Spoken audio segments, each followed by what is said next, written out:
So 2 days ago, Israel launched a bombing campaign dubbed Operation Protective Edge against Gaza that's still ongoing.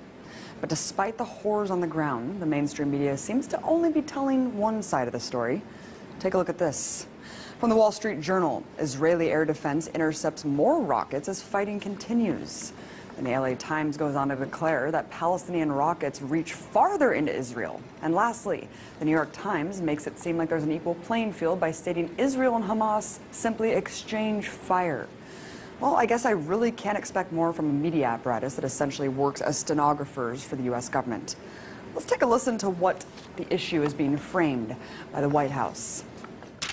We strongly condemn the continuing rocket fire into Israel and the deliberate targeting of civilians by terrorist organizations in Gaza. No country can accept rocket fire aimed at civilians, and we support Israel's right to defend itself against these vicious attacks.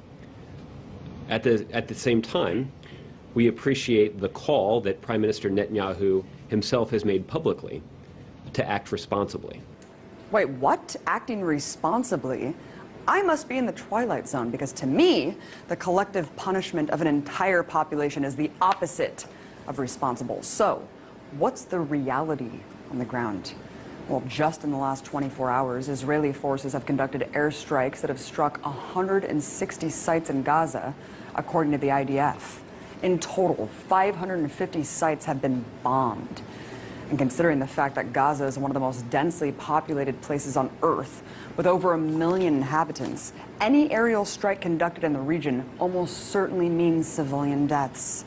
In fact, at the time of this broadcast, the strikes have killed at least 53 Palestinians, including 8 children and an 80-year-old woman. According to the Palestinian Minister of Public Works and Housing, at least 50 homes have been destroyed so far and 1,700 damaged.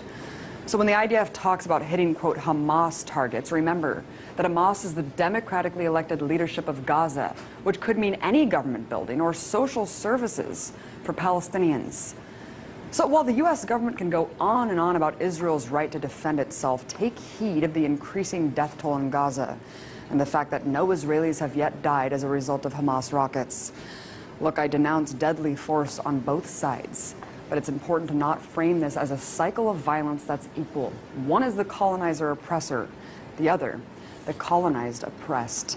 As IDF General's son Miko Piled said just yesterday on the show, there are 2 choices for Palestinians in occupied territories: to completely surrender or resist.